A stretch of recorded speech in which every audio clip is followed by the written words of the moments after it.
Hello, hello everyone, and welcome to perhaps maybe one of the craziest things I have ever done on this channel. Most of you are aware that I like to read fan fiction on here, but I very rarely read anything that I do or thereabouts. I know that for the Draco trilogy, I have slipped some stuff into there in terms of making it better, so I'm about to do the same thing with Twilight. You know, that's why you clicked on this video. So, some notes that I kind of have about this chapter.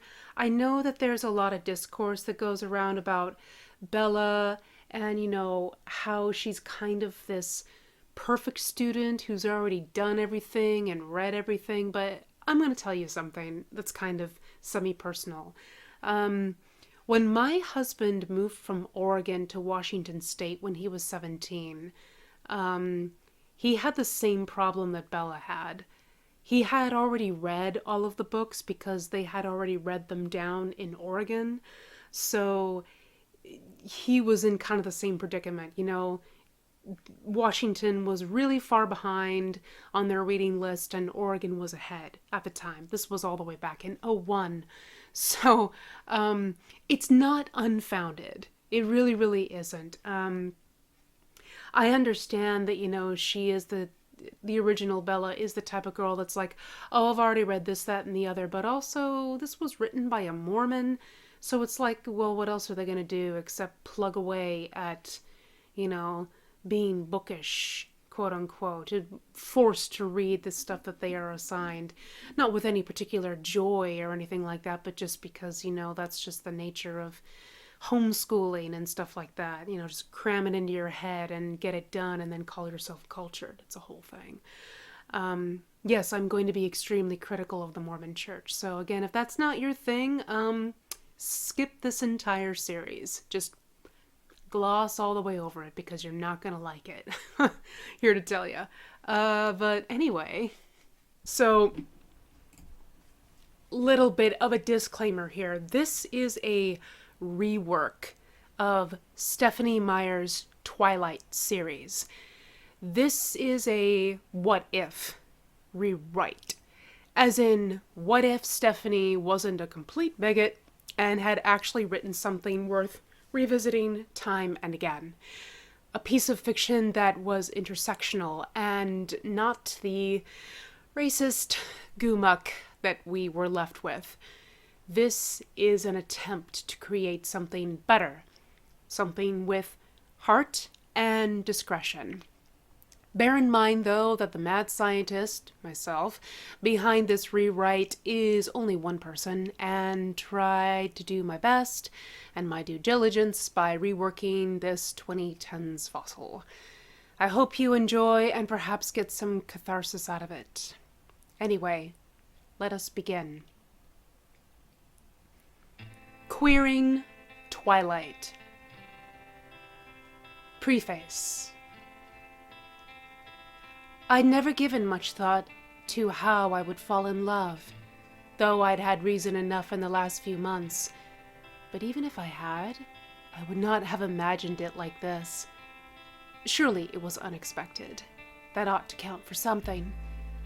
I knew that if I'd never gone to Forks, I would never have known what it was like, this love. But as awestruck and terrified as I was, I couldn't bring myself to regret the decision. They were both smiling at me now, in a friendly way, holding out their hands as they sauntered forward to grasp mine. Chapter 1. First Sight. My mother drove me to the airport with the windows rolled down. It was 75 degrees in Phoenix, the sky a perfect cloudless blue. I was wearing my favorite shirt, the white one with the Sex Pistols' famous icon of God Save the Queen on it. It was a shirt my mother hated, and I had worn it deliberately as a farewell gesture. My carry-on item was a ratted old parka. In the Olympic Peninsula of northwest Washington state, a small town named Forks existed under a near-constant cover of clouds. It rains on this inconsequential town more than any other place in the United States of America. It was from this town and its gloomy, omnipresent shade that my mother was banishing me to. It was in this town that my dad, Charlie, lived now after he and my mother split when I was quite young. I detested Forks. I loved Phoenix. I loved the sun and the access to my favorite record shops and bookstores. I loved the vigorous, sprawling city where getting lost in the crowd was not just a euphemism. "Bella," my mom said to me, the last of 1,000 times before I got on the plane, "you know why I'm doing this." I felt a spasm of anger as I stared at her face. So like mine, except with shorter hair and lines around her mouth where years of frowning had set themselves deep. Of course I knew why she was doing this. To get me away from the city. "That school of yours isn't safe anymore," she had said the day before she had announced this little excursion. "Those teachers haven't the faintest idea on how to manage their curriculum." That had been her excuse, but I knew the real reason. Sarah was the reason. The girl who had been my best friend since primary school.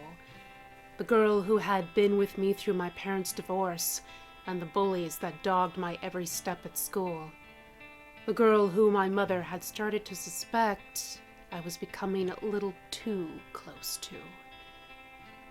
"I know," I replied, my tone clipped, and as non-confrontational as I could possibly make it. No sense having it out with her now in front of all these people. She nodded in response. "Tell Charlie I said hi." "I will. If you need anything, you have my number." I could see the attempt at warmth behind the words. It was so reminiscent of the woman she had been before the divorce, before the born-again Christian had taken over. "Don't worry about me," I said. "I'll be fine." She hugged me briefly for a minute, and then I got on the plane, and she was gone. It's a 4-hour flight from Phoenix to Seattle, and then another 2-hour drive back down to Forks. Flying doesn't bother me. The hour in the car with Charlie, though, I was a little worried about. Charlie had really been fairly nice about the whole thing. He seemed genuinely pleased that I was coming to live with him for the first time with any degree of permanence. He'd already gotten me registered for high school and was going to help me get a car. But it was sure to be awkward with Charlie. Neither of us was what anyone would call chatty, and I didn't know what there was to say regardless. I knew he was more than a little suspicious about my mother's decision, but didn't seem inclined to ask the reasons why. And I hadn't made a secret of my detest for Forks. When I landed in Seattle, it was raining. I didn't see it as an omen, just unavoidable. I'd already said my goodbyes to the sun. Charlie was waiting for me with the battered old pickup truck. This I was expecting too. Charlie is a landscaper by trade, a profession he had always insisted he enjoyed, but I sometimes wondered if that were true. Charlie gave me an awkward one-armed hug when I stumbled my way off the plane. "It's good to see you, Bells," he said, smiling. "You haven't changed much." "It's good to see you too, Dad." I noticed he didn't ask about Mom, but wasn't too surprised. I had only a few bags. Most of my Arizona clothes were too permeable for Washington. Mom had forked out a considerable amount to supplement my winter wardrobe, which, I suspected, was so that she could buy the kinds of clothes for me that she preferred. It all fit easily into my suitcase, though, and now was tucked neatly under my feet on the floorboards of the truck. "I found a good car for you, really cheap," he announced when we were strapped in.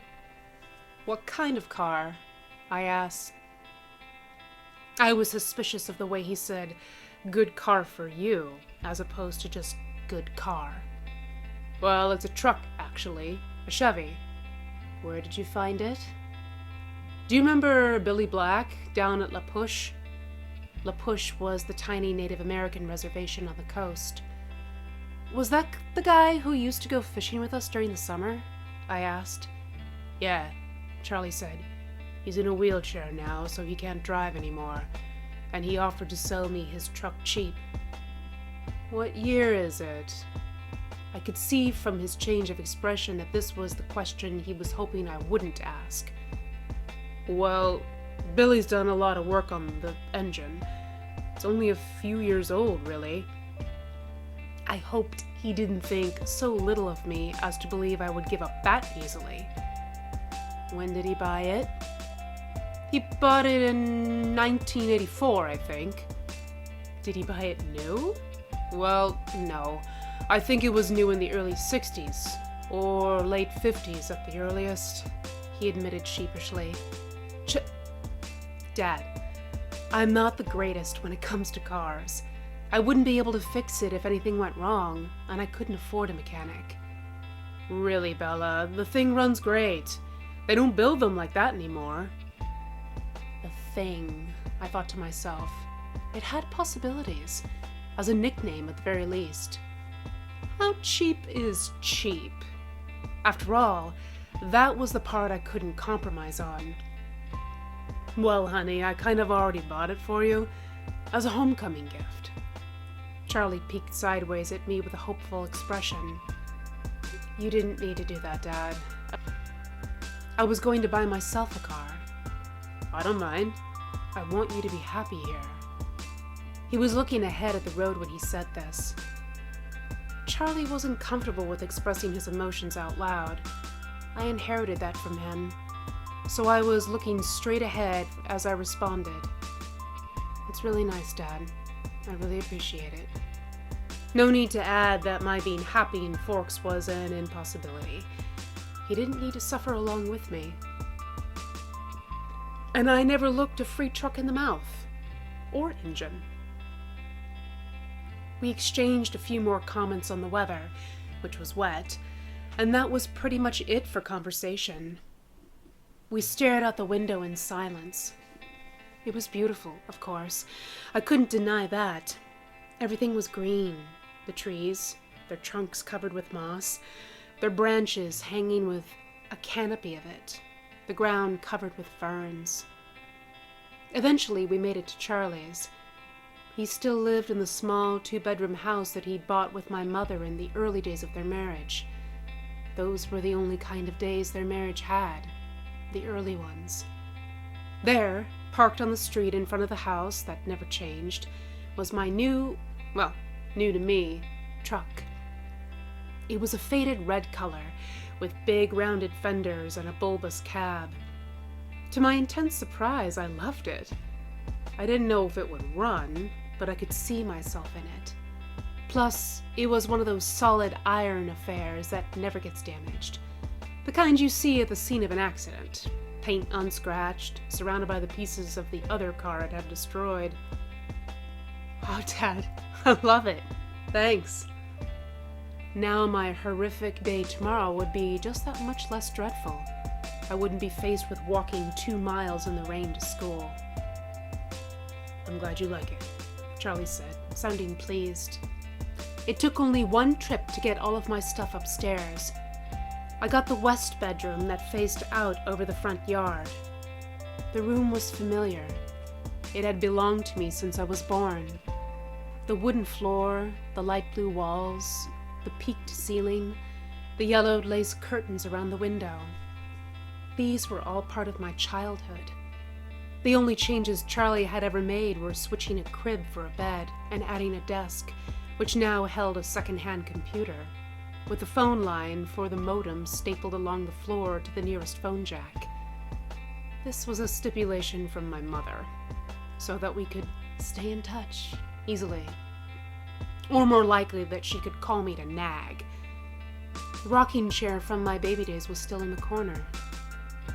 There was only one small bathroom at the top of the stairs, which I would have to share with Charlie. I was trying not to dwell too much on that fact. One of the best things about Charlie is he didn't hover.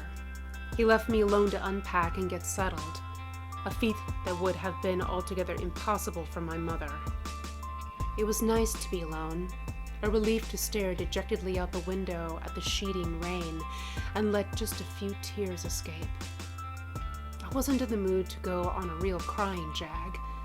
I would save that for bedtime, when I would have to think about the coming morning. Forks High School had a frightening total of only 357, now 58, students. There were more than 700 people in my junior class alone back home.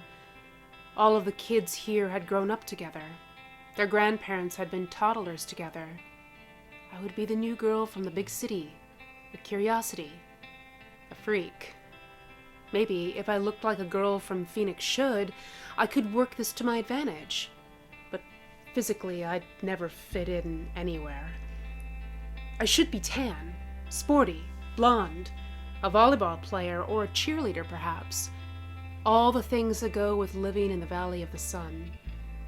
Instead, my complexion was uneven, and I had always been a rail, but more bony than anything else. Obviously not an athlete. I didn't have the necessary hand-eye coordination to play sports without humiliating myself, and harming both myself and anyone else who stood too close. When I finished putting my clothes in the old pine dresser, I took my bag of bathroom necessities and went to the communal bathroom to clean myself up after the day of travel. I looked at my face in the mirror as I brushed through my tangled, damp hair. Maybe it was the light, but already I looked sallower, unhealthy. My skin could be pretty, but teenage hormones are unforgiving. Facing my reflection in the mirror, I was forced to admit that I was lying to myself. It wasn't just physically that I'd never fit in, and if I couldn't find a niche in a school with 3,000 people, what were my chances here?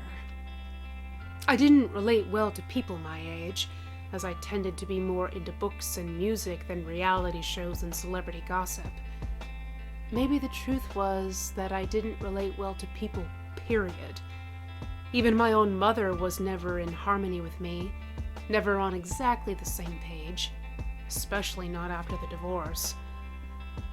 Maybe there was a glitch in my brain. But the cause didn't matter. All that mattered was the effect, and tomorrow would be just the beginning. I didn't sleep well that night, even after I was done crying. The constant whooshing of the rain and wind across the roof wouldn't fade into the background. Briefly, I toyed with the idea of calling Sarah, but what would have been the point? How could I explain that I had been shipped off to another town in another state, all because my mother believed that I was starting to have feelings for her? I hadn't even been able to tell her how I was feeling anyway, so what did it matter now? I pulled the faded old quilt over my head, and later added the pillow too. But I couldn't fall asleep until after midnight, when the rain finally settled into a quieter drizzle. Thick fog was all I could see out my window in the morning, and I could feel the claustrophobia creeping up on me. Never being able to see the sky was like a cage. Breakfast with Charlie was a quiet event. He wished me good luck at school. I thanked him, knowing his hope was wasted. Good luck tended to avoid me. Charlie left first, off to work. After he left, I sat at the old square oak table in one of the 3 mismatched chairs and examined his small kitchen, with its dark paneled walls, bright yellow cabinets, and white linoleum floor. Nothing was changed. My mother had painted the cabinets 18 years ago in an attempt to bring some sunshine into the house. Over the small fireplace in the adjoining family room was a row of pictures. First a wedding picture of Charlie and my mom in Las Vegas, then one of the 3 of us in the hospital after I was born, taken by a helpful nurse, followed by the procession of my school pictures, up to last year's. Those were embarrassing to look at. I would have to see what I could do to get Charlie to put them somewhere else, at least while I was living here. It was impossible, being in this house, not to feel like the ghost of a previous life seemed to haunt the very shelves where the pictures resided. It made me uncomfortable. I didn't want to be too early to school, but I couldn't stay in the house anymore. I donned my jacket, which had the feel of a biohazard suit, and headed out into the rain. It was just drizzling still, not enough to soak me through immediately as I reached for the house key that was always hidden under the eaves by the door and locked up. The sloshing of my new waterproof boots was unnerving. I missed the normal crunch of gravel as I walked. I couldn't pause and admire my truck again as I wanted. I was in a hurry to get out of the misty wet that swirled around my head and clung to my hair under my hood. Inside the truck, it was nice and dry. Either Billy or Charlie had obviously cleaned it up, but the tan unupholstered seats still smelled faintly of tobacco, gasoline, and peppermint. The engine started quickly, to my relief, but loudly, roaring to life and then idling at top volume. The antique radio worked, a plus that I hadn't expected, although the only stations that seemed to come through were country ones. Disappointed, I switched it off and drove the rest of the way in silence. Finding the school wasn't difficult, though I'd never been there before. The school was, like most other things, just off the highway. It was not obvious that it was a school. Only the sign, which declared it to be the Forks High School, made me stop. It looked like a collection of matching houses, built with maroon-colored bricks. There were so many trees and shrubs I couldn't see its size at first. Where was the feel of the institution? I wondered nostalgically. Where were the chain-link fences? The metal detectors? I parked in front of the first building, which had a small sign over the door reading "Front Office." No one else was parked there, so I was sure it was off limits. But I decided I would get directions inside instead of circling around in the rain like an idiot. I stepped unwillingly out of the toasty truck cab and walked down a little stone path lined with dark hedges. I took a deep breath before opening the door. Inside it was brightly lit and warmer than I'd expected. The office was small, a little waiting area with padded folding chairs, orange-flecked commercial carpet, notices and awards cluttering the walls, a big clock ticking loudly. Plants grew everywhere in large plastic pots, as if there wasn't enough greenery outside. The room was cut in half by a long counter, cluttered with wire baskets full of papers and brightly colored flyers taped to its front. There were 3 desks behind the counter, one of which was manned by a red-haired woman wearing glasses and a purple t-shirt. She looked up as I came in. "Can I help you?" "I'm Isabella Swan," I informed her, and saw the immediate awareness light in her eyes. I was expected. "Of course," she said.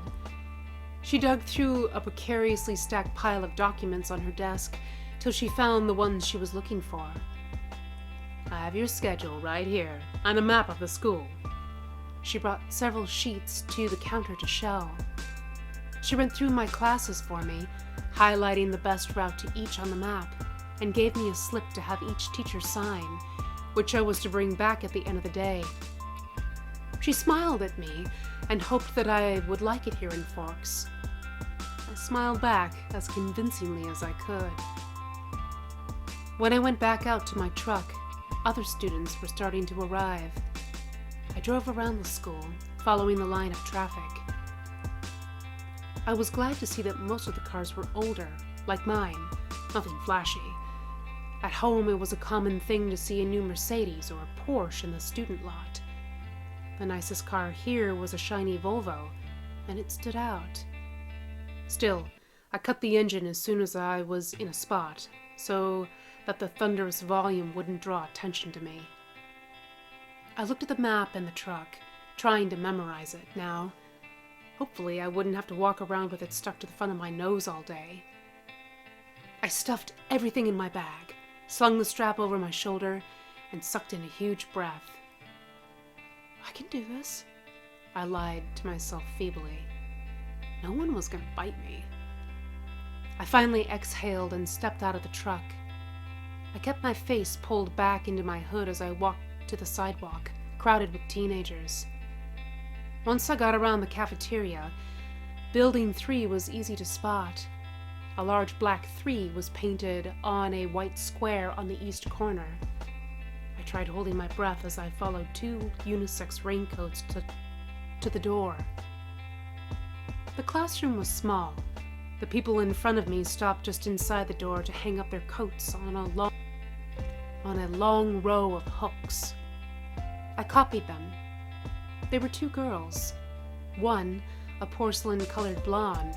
The other, also pale, with light brown hair. I groaned inwardly as I remembered my reflection looking ruddy and stubborn just yesterday. I took the slip up to the teacher, a tall, balding man whose desk had a nameplate identifying him as Mr. Mason.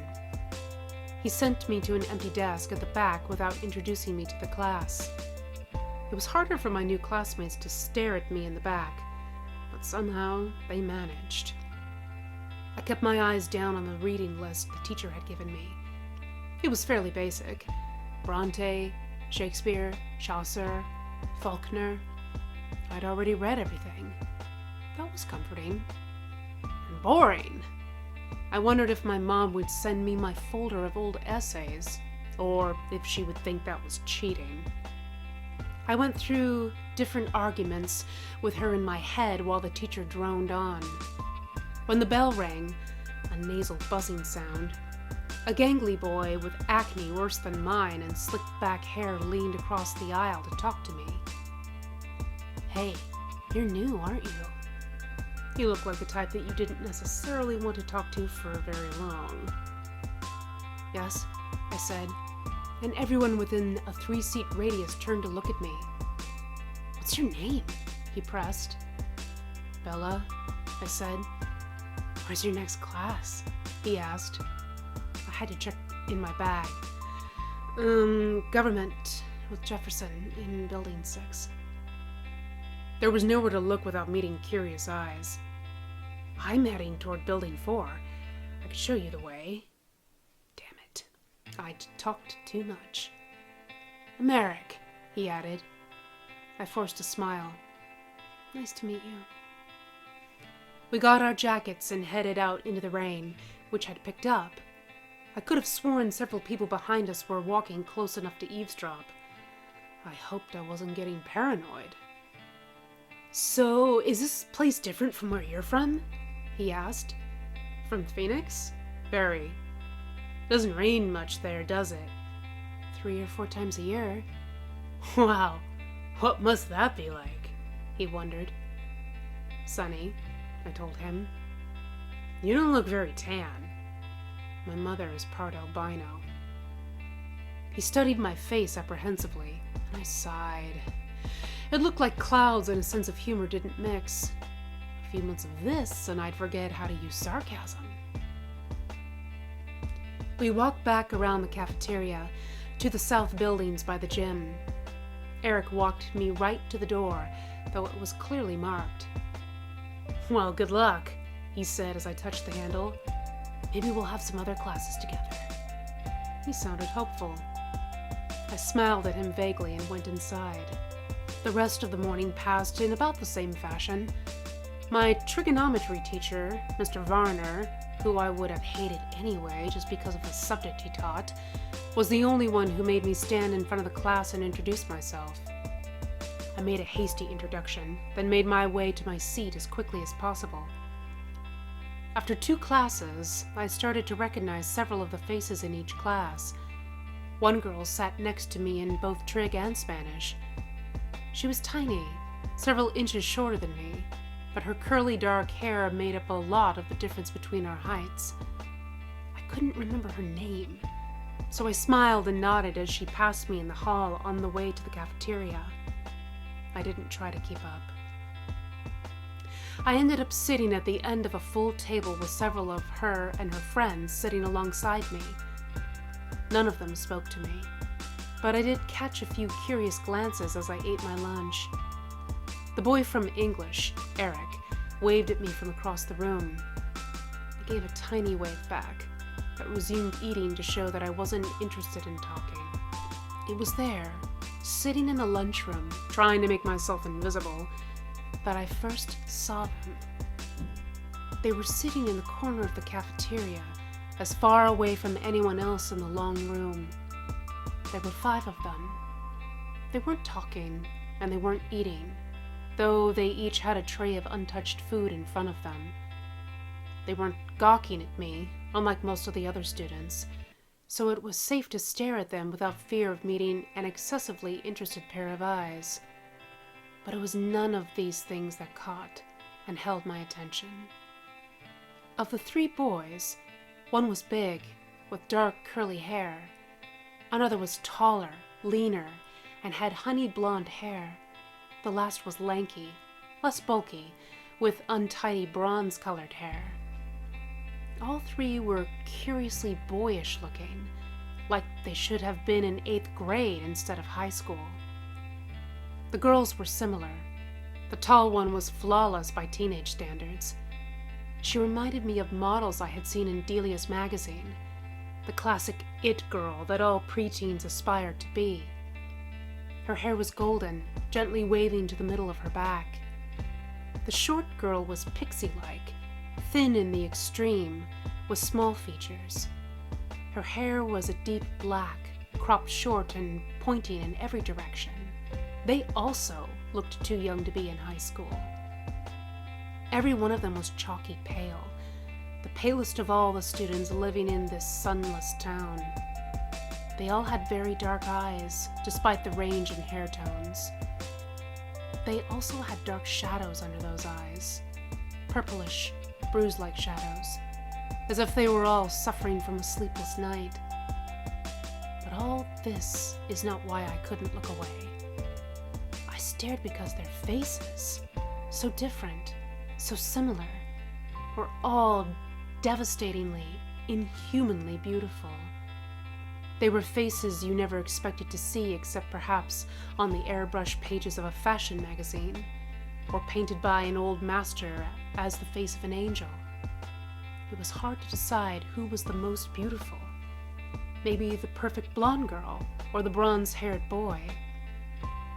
They were all looking away from each other, away from the other students, away from anything in particular as far as I could tell. As I watched, the small girl rose with her tray, unopened soda, unbitten apple, and walked away with a quick, graceful lope that belonged on a runway. I watched, amazed at her lithe dancer's step, till she dumped her tray and glided through the back door, faster than I would have thought possible. My eyes darted back to the others, who sat unchanging. Who are they? I asked aloud. The girl from my Spanish class seemed to hear me, and she looked up to see who I meant, though already knowing, probably from my tone. That's Edward and Emmett Cullen, and Rosalie and Jasper Hale. The one who just left was Alice Cullen. They all lived together with Dr. Cullen and his wife. She said this under her breath. Her voice held all the shock and condemnation of a small town, I thought critically. But if I was being honest, I had to admit that even in Phoenix it would cause gossip. I glanced sideways at the beautiful boy, who was looking at his tray now, picking a bagel to pieces with long, pale fingers. His mouth was moving very quickly, his perfect lips barely opening. The other 3 still looked away, and yet I felt he was speaking quietly to them. They are very nice looking. I struggled with the conspicuous understatement. Yes, she agreed. They don't look related. Oh, they're not. They're all adopted. The Hales are brother and sister, though. They look a little young for high school. Jasper and Rosalie say they're both 18, and they've been with Mrs. Cullen since they were 8. She's their aunt or something like that. It's really kind of nice for them to take care of all those kids like that when they're so young and everything. I guess so. The girl, who I now remembered was called Jessica, admitted reluctantly, and I got the impression that she didn't like the doctor and his wife for some reason.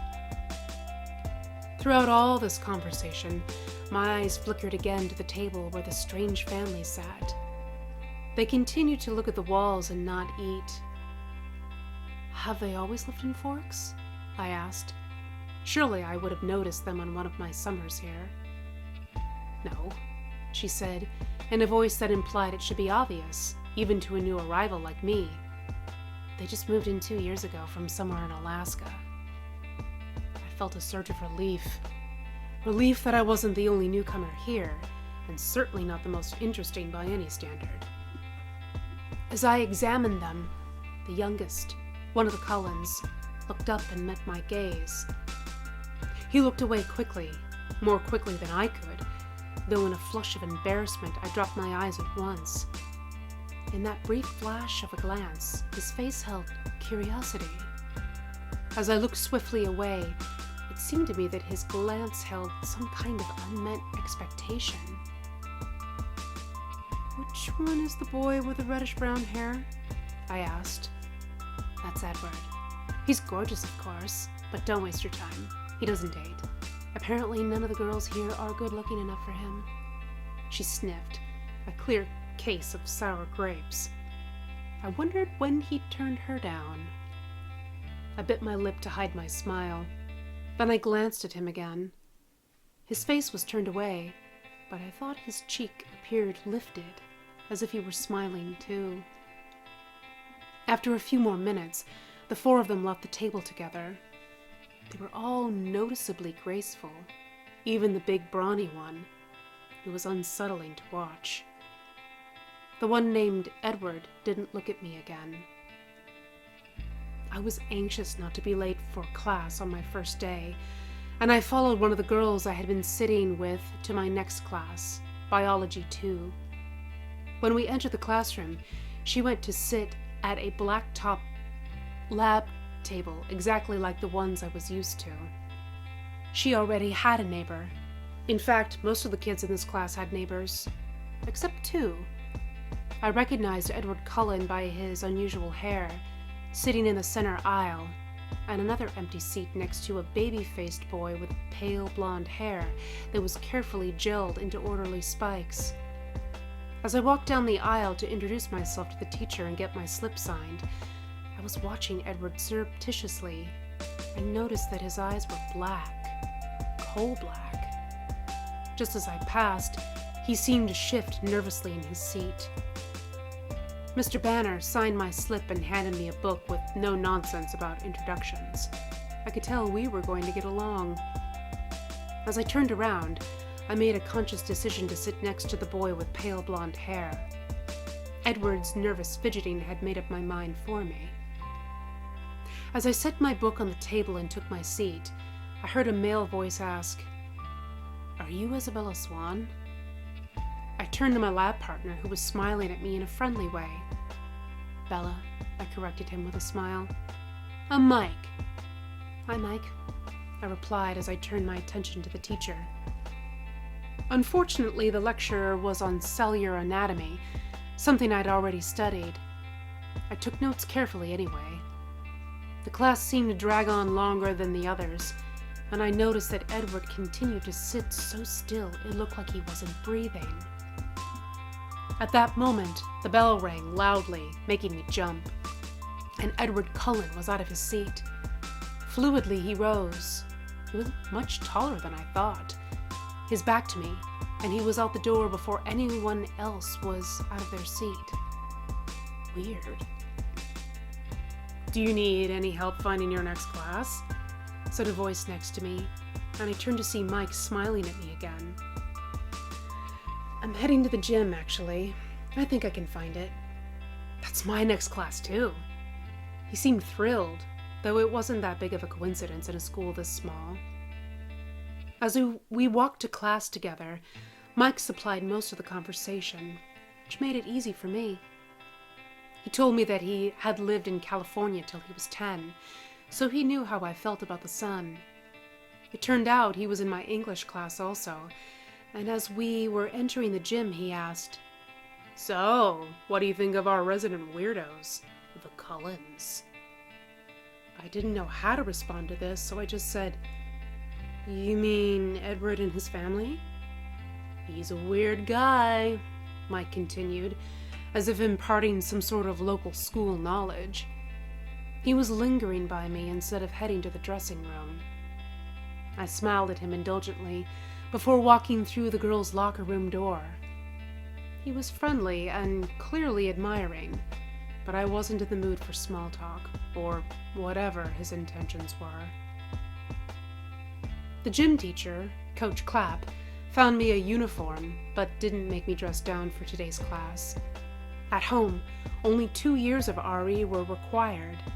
Here, PE was mandatory all 4 years. Forks was literally my personal hell on earth. The final bell rang at last. I walked slowly to the office to return my paperwork. The rain had drifted away, but the wind was strong and colder. I huddled further into my jacket and kept walking. Inside the warm office, I went to the desk and handed her the signed slip. "How did your first day go, dear?" the receptionist asked matronly. "Fine," I shrugged. She looked as if she would like to say something, but thought better of it. When I got to the truck, it was almost the last car on the lot. It seemed like a haven, already the closest thing to home I had in this damp green hole. I sat inside for a while, just staring out the windshield blankly. But soon I was cold enough to need the heater, so I turned the key and the engine roared to life. I headed back to Charlie's house, feeling strangely hollow the whole way there. And that is all for this chapter, guys. So again, if you are enjoying this content, please be sure to like, comment, subscribe to the channel. And if you feel like supporting me financially, I have a Patreon and a Ko-fi. Both are linked in my About page. And you can see what kind of tiers I have on my Patreon if you take a gander. But anyway, guys, thank you so much for joining me, and I will see you all in the next one. Good night.